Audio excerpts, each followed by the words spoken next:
Amazon అడవుల్లో సంచరించే అరుదైన తీగకు సంబంధించిన ఫోటోలు, వీడియో తొలిసారి వెలుగులోకి వచ్చాయి. పెరువియన్ అమెజాన్ సంచరిస్తున్న ఈ తీగకు మాస్కో పైరగా గుర్తించారు. సర్వైవల్ ఇంటర్నేషనల్ అనే స్వదేశీ హక్కుల అడ్వకసీ గ్రూప్ ఈ ఫోటోలను విడుదల చేసింది. బాహ్య ప్రపంచంతో ఎలాంటి సంబంధం లేకుండా నివసించే గిరిజన తీగల్లో ఇదే అతిపెద్దదని చెప్తున్నారు. పేరు సమీపంలోని లాస్ పైడర్స్ రివర్, లాస్ పిడ్రాస్ నదికి సమీపంలో వీరు సంచరిస్తూ కనిపించారు. ఈ ప్రాంతంలో మాస్కో పైరోలు సంచరిస్తున్నారని చెప్పేందుకు ఇది తిరుగులేని సాక్ష్యమని స్థానిక దేశీయ సంస్థ పెనామడ్ అధ్యక్షుడు ఆల్ఫ్రెడో వర్గాస్ పియో తెలిపారు.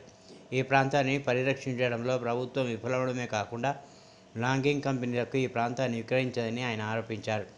మారుమూల గ్రామాలైన మాంటో సాల్విడో, ప్యూరో న్యూవో సమీపంలో ఈ తెగ ఆహారం కోసం అన్వేషిస్తూ ఇలా కెమెరా కంటికి చిక్కింది.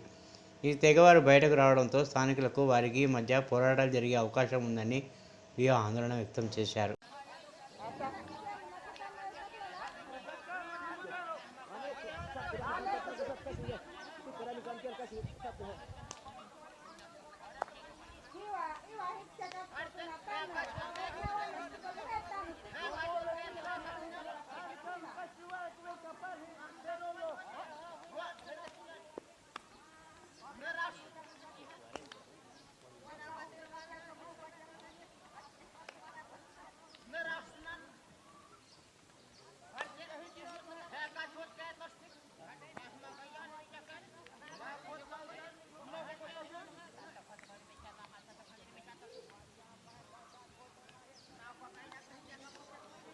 Hawa dari jam 4 kahit pa ka magtuta.